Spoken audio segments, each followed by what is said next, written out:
Welcome to this week's Slaying Down the Law. I'm Erica Rose, Esquire, and today we are joined by a very exciting guest, Patrick Ryan with Eventellect.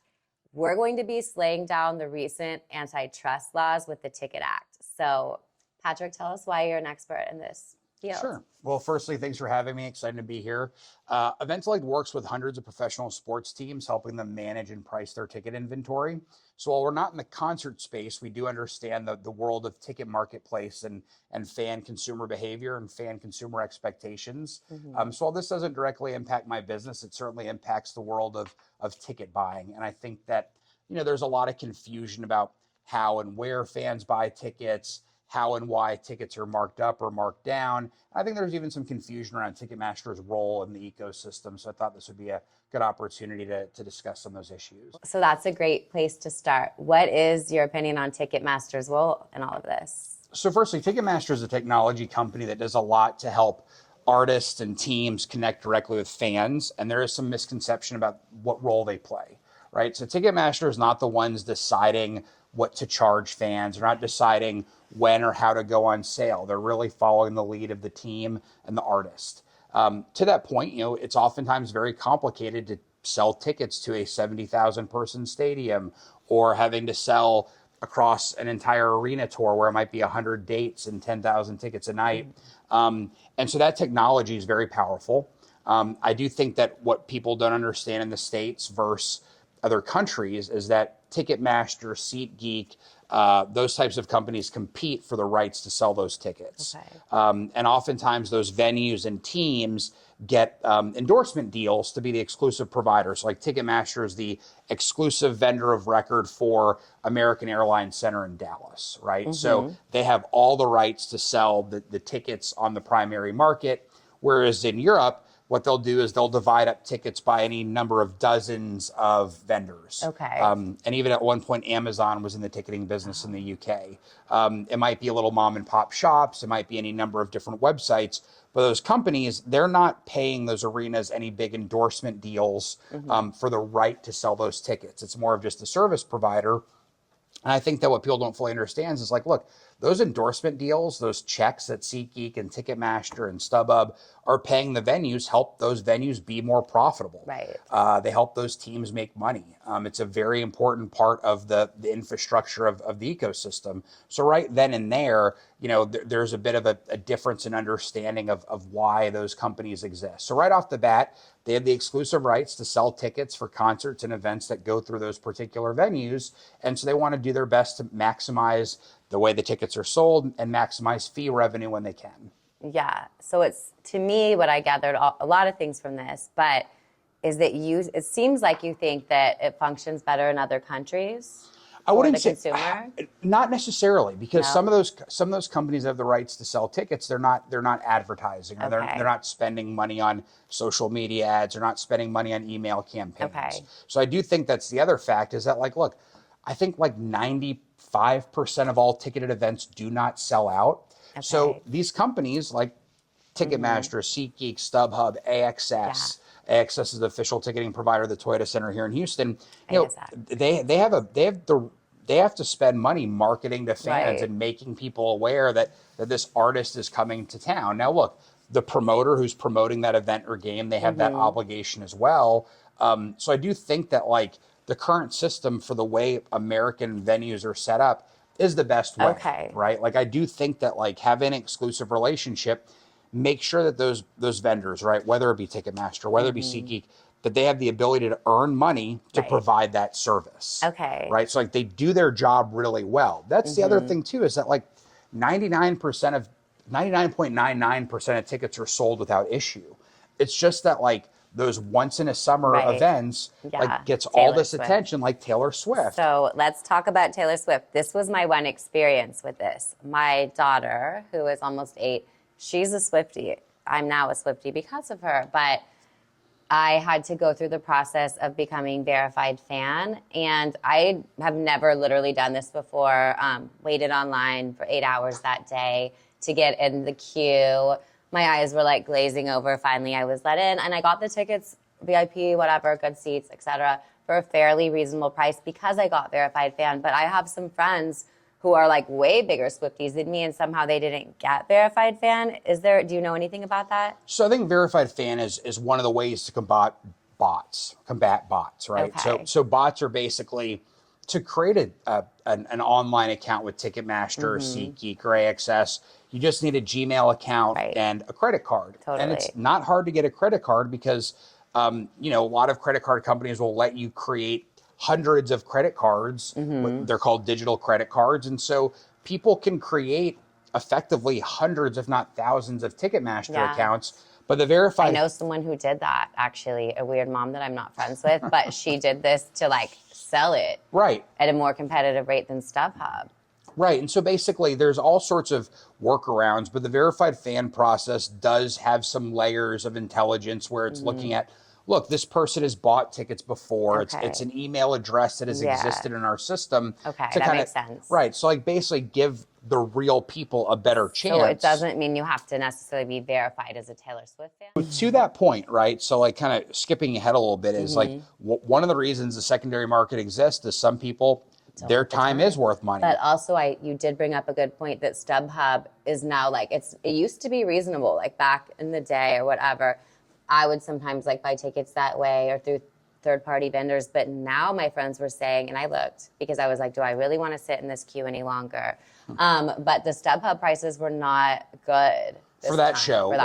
Well, look, I think this is another part of the ticket act is that what happens is there's speculative ticket listings. Yes. So what'll happen is that, you know, scalpers will list tickets for sale that they don't have yet. Right. And they're just hoping, you're right about that. They're just hoping the market goes down. So they might post section 117, row 30 for $2,000 and then hope as the show approaches that they can source a ticket for less than that. And that's actually a good point because one of my friends bought tickets. I don't know which third-party vendor she used, but it ended up she lost money and they didn't have the tickets because of that speculative reason. Well, and she didn't get refunded. A refund, that's shocking because you should use a credit card. She's not... Use a credit card to get a charge. So that's one thing. Is I like, don't know who she bought. Always use a credit card. Probably like Facebook Marketplace or something shady. Then you're going to get scammed doing that. But what I will say is this. It's like one of the things that I think hurt the Taylor Swift market was that she did not have resale turned on. Right. Meaning like for many Ticketmaster events, you see a blue dot is a primary market ticket and then a red dot is a resale ticket. Okay. Those tickets are guaranteed. Right? Like you buy them, you use the Ticketmaster app, and then you get into the venue with that app. Well, by having resale turned off, people had to go to the third-party marketplaces. And so they weren't guaranteed, like you said. Correct. Now, look, if you buy remember, she did 2 different sales, like the first one, because I had friends that were upset. Like, this is a big mom thing. A lot of my mom friends were like, I got verified fan. I waited on the queue, and she didn't get in. But then remember, Taylor did another one, like, I did it the first round, but she did another one for those verified fans that didn't get in that day. Correct. So, and she had 3 shows, which I was so exhausted when I got into the queue. I didn't even realize that. I just clicked on the Friday, did it. It was fine. But what I will say that happened on the secondary market is, even if it was a fan, let's just say it was a fan who bought 2 extra tickets to sell, okay? The market value for Taylor Swift, let's just say a lower bowl ticket was $1,000, okay? Then all of a sudden the market jumps to $2,000. That fan chooses to not deliver that ticket.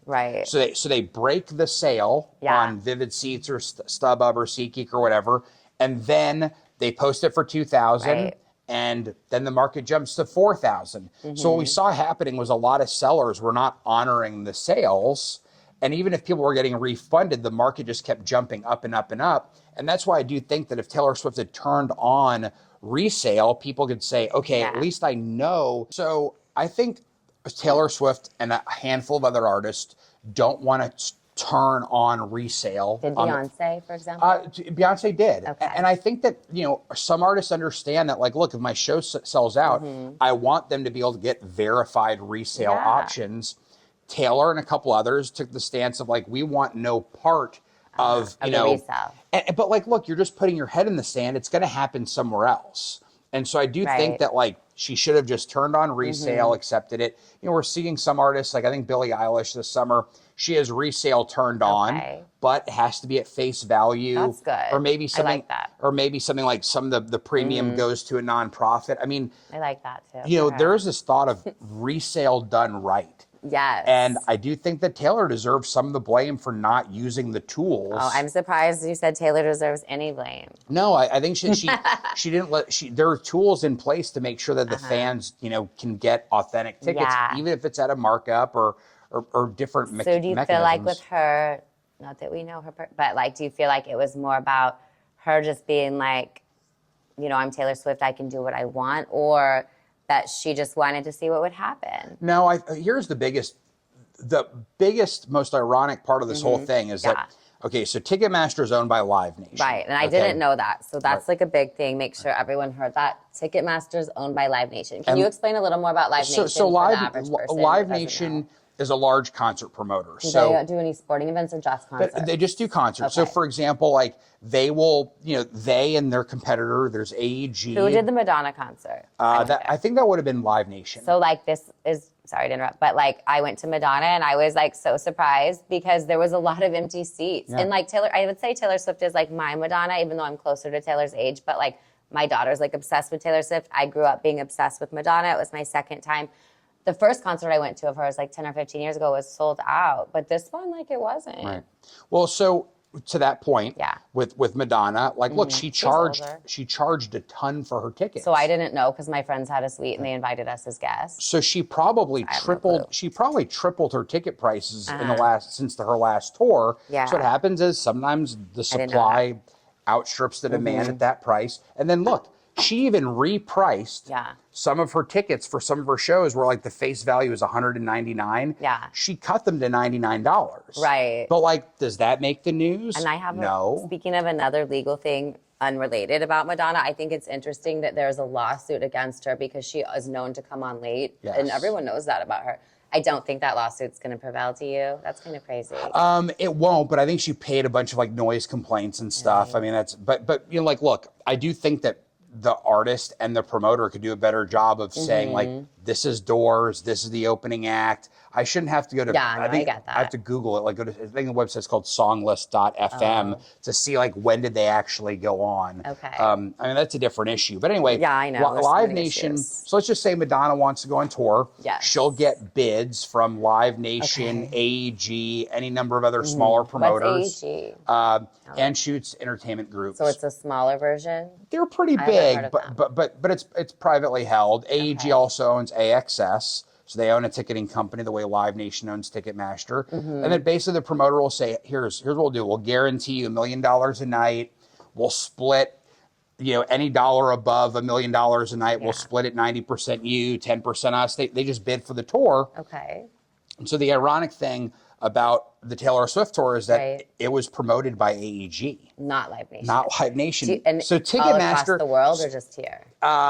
I think pretty much globally it was AEG. It was actually a gentleman. That's interesting. That was Ticketmaster doing the verified? How did that work? They have the contract. They have the contracts with the venues. Okay. So Ticketmaster. I'm trying to figure it all out. So what does AEG contract with? Her? So AEG has a contract with Taylor Swift. Okay. They contract with the venues, and those venues use Ticketmaster. AEG is the one that contracts with Ticketmaster, or the venues do. With the venues. So okay. So look, they could route the tour. They could play any venue they want, but she had to play stadiums in most NFL stadiums. Like that being said, Dallas Cowboys Stadiums with SeatGeek. Arizona Cardinals Stadiums with SeatGeek, and what's NRG Ticketmaster. Okay. Right? For most of their shows. And I feel like Madonna's was at the Toyota Center. She was at Toyota Center, so it was AXS. But the point is that like as an artist, you have to use the ticketing company that the venue uses. Yeah. So to me, what people fail to realize is that Ticketmaster took all this heat, all this bad I wasn't press. blaming them. I saw all these people tweeting at them, and I felt like those people were probably not. I know you're thinking this is too much thinking, but I was not good. I was complimenting Ticketmaster. I'm like, yes, y'all are amazing. And I got in the queue. I don't think that I think that was more random. But a lot of people were tweeting at Ticketmaster, but the issue is this. Them, But the issue is this, is that like this was not their client. They didn't benefit. So I get you. They made some money, but they were unfairly taking the blame, you're saying. They were unfairly taking the blame, and that tends to happen with them. That's part of their job, is that they're sort of like, the front of taking the money and managing it. Totally. But like, look, I also think that, in terms of Taylor taking some of the blame, I do think that she should have had a different day on sale for every city. If you pull up StubHub for a Houston Astros game and you see $100 for the ticket, Yeah.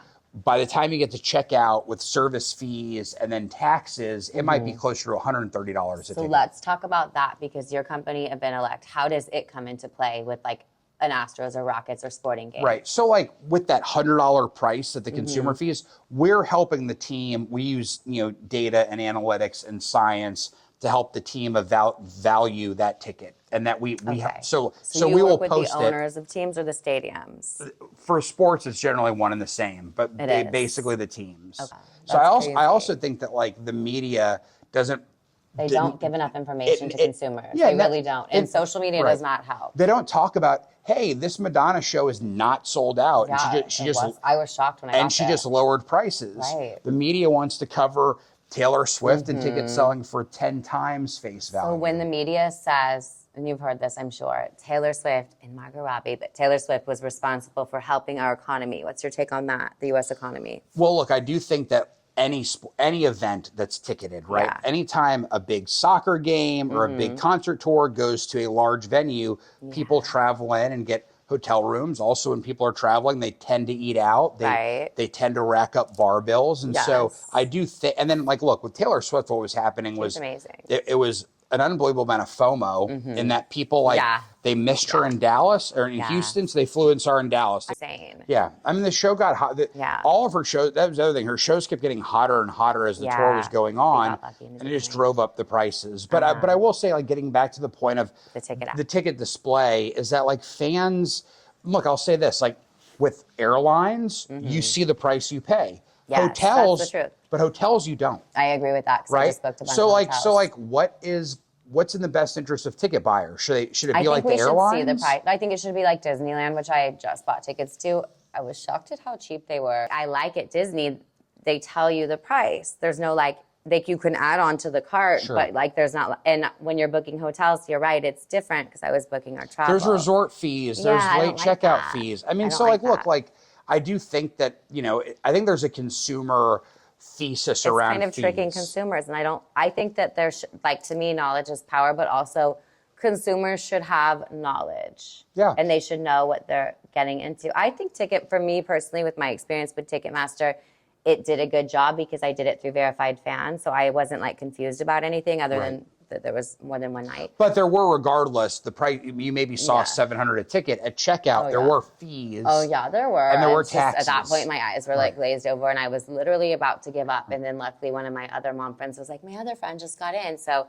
because you couldn't, what they didn't tell you is like, they said, do it on your laptop, not your phone. So I'd started at my house. I couldn't like go to my office that day. I had to do like a Peloton Taylor Swift ride.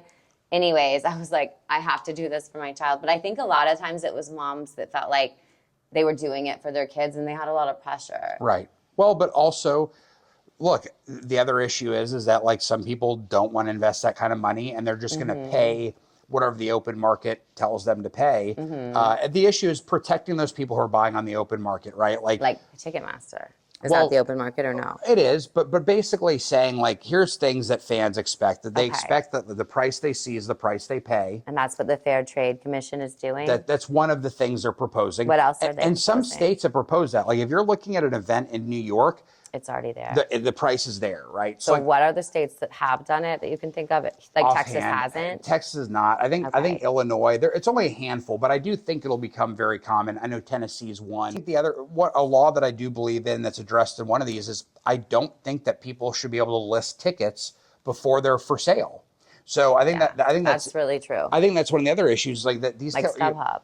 Any of the sites. Yeah. And so I will say that one of the best ways to combat that issue is to make sure that anyone who's selling a ticket has proof of ownership.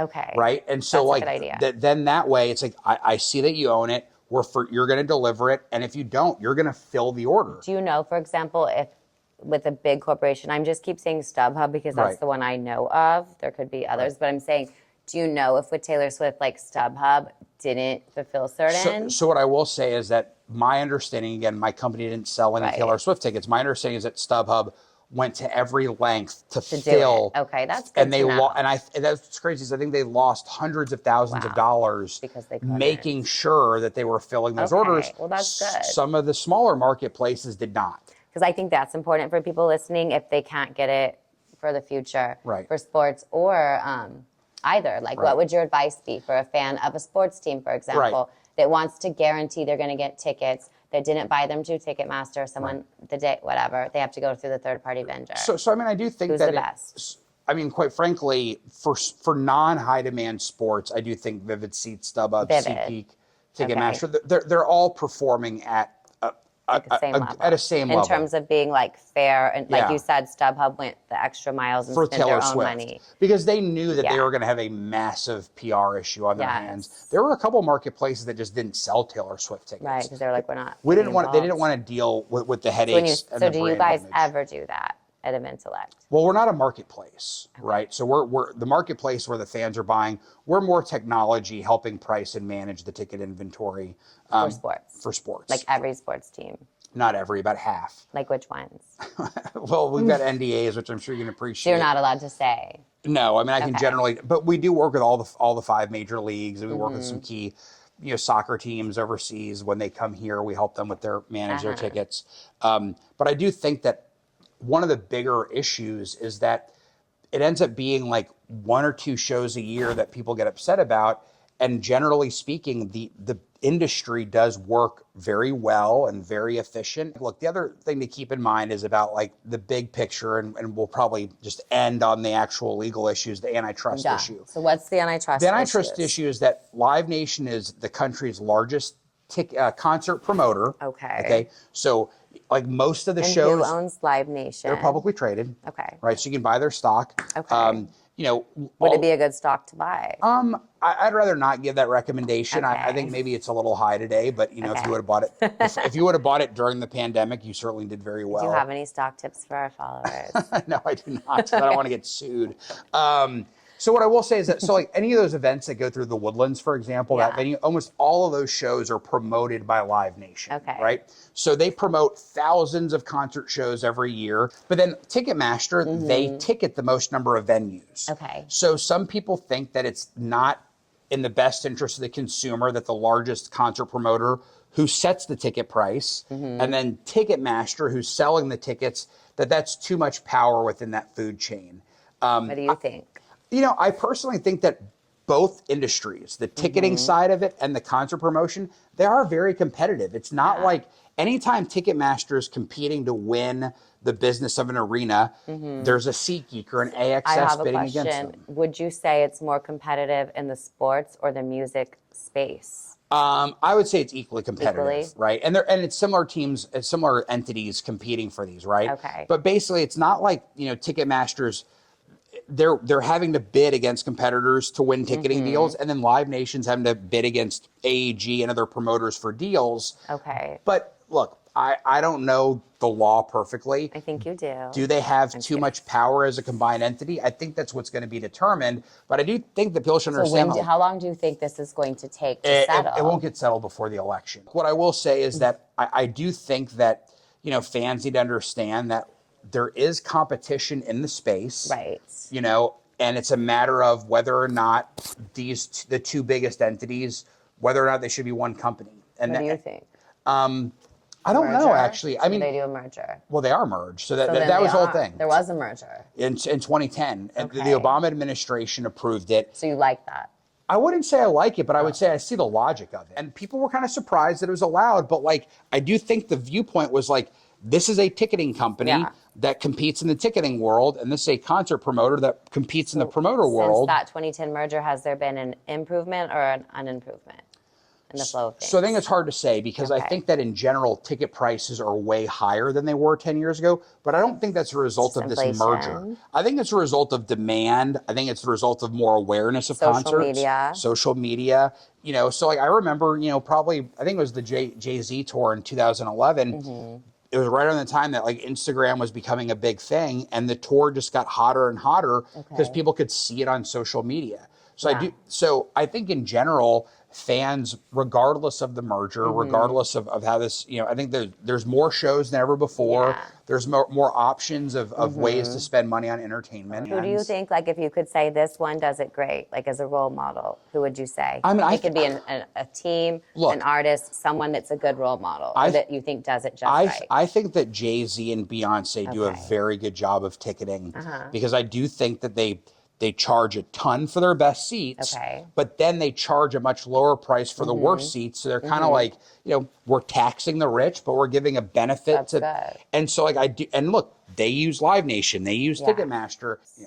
Anyway, any more questions about the law? I do have more questions. I want to ask more questions about you. Oh, okay. So when did you found Eventellect, and how did this whole vision come to life? Because a lot of our viewers are young entrepreneurs. And when I mean young, they could be like 30, but they're an entrepreneur. They're not necessarily 19. But for someone, I mean, this is really like legendary advice. How did you come up with your vision, find a partner, et cetera? How long did it take? Like, this is really useful information. Sure. I'd say is the two pieces of advice are, one, understand trends and try to get ahead of trends. How do you do that as trends go on and we get older? I mean, look, that's hard. I mean, you have to be willing to take some risk and understanding. Like, look, I think there's some fantastic restaurant entrepreneurs who are going to, you've got to be 2 or 3 years ahead of the trend or else you're just chasing. I think that basically the three of us bring very different elements to the business. Okay. And I think that in addition to bringing 3 different elements to the business, we are very respectful of one another's opinions. That's important. And we're also very respectful of one another's lanes. Okay. And so that, like what would you say? Like, so you each are like, this is my lane. So like I'm focused on like client relationships. Ignacio's focused on business operations. Okay. And then George is focused on legal and. So he's an attorney. Yes. Yeah. And then do you have like a CFO? So we do have a CFO. We've got a chief commercial officer. We've got a head of operations. We've got a head of strategy, head of data science. And like, look, most of those people do not report up to me. I'm more focused on external relations. So you have the fun job. Yes. But yeah, so like, look, I do think that honest communication, finding the right partners, and then being willing to take for startup cost, what did you do? I mean, like, look, for advice, we got lucky because we were very profitable very early on. This is when ticketing was very different. But like, look, we did sacrifice. 2010 or how long ago? 2007. But like, look, we didn't start paying ourselves a salary till 2013. Then how did you support yourselves? I mean, we would just live off of extra money the business made. Right. I mean, we weren't buying cars, we weren't buying houses. So we got very fortunate. And I think some people just aren't willing to make those types of sacrifices. Yeah, definitely is the one that started a law firm. I get it. For the first year, it wasn't. Yeah. Anyway, this has been a lot of fun. Yay. Okay. Now I have to always end with one question. Sure. If there was a current law besides what we discussed that you'd want to slay down, that means change, outside of the Ticket Act, like, what would it be? What current law would you want to slay down? In anything in the world. It can be like marijuana. It can just be anything in the entire world. Not the world, in the U.S. All right. So I think that and maybe this isn't a law, but more of an improvement to regulation. Just like I get Amex reward points, I want to get reward points for the taxes I pay. That's a really good idea. So like that maybe like I get like better access on the toll lane, or I get a better parking spot in certain places. So I don't mind paying tax. I know they have value, but I just think that like you should get some reward points, get some bonus points. That's a great one. I love it. Great. Well, thank you so much for joining us, guys. If you want to follow us at Slaying Down the Law, I'm Erica the Rose. And what is your 2 Instagram handles? My main one's the P. Ryan Collection, where I talk about sports memorabilia and trading cards. I hope that y'all enjoyed that. I had so much fun, and I can't wait to do more interviews in the future. So if there's any other topics that you want me to cover, just let me know. And like I said earlier, if you liked this video, make sure to like, comment, and subscribe. Also, tap that notification bell so that you can be notified for the next time that we slay down the law. See you next time.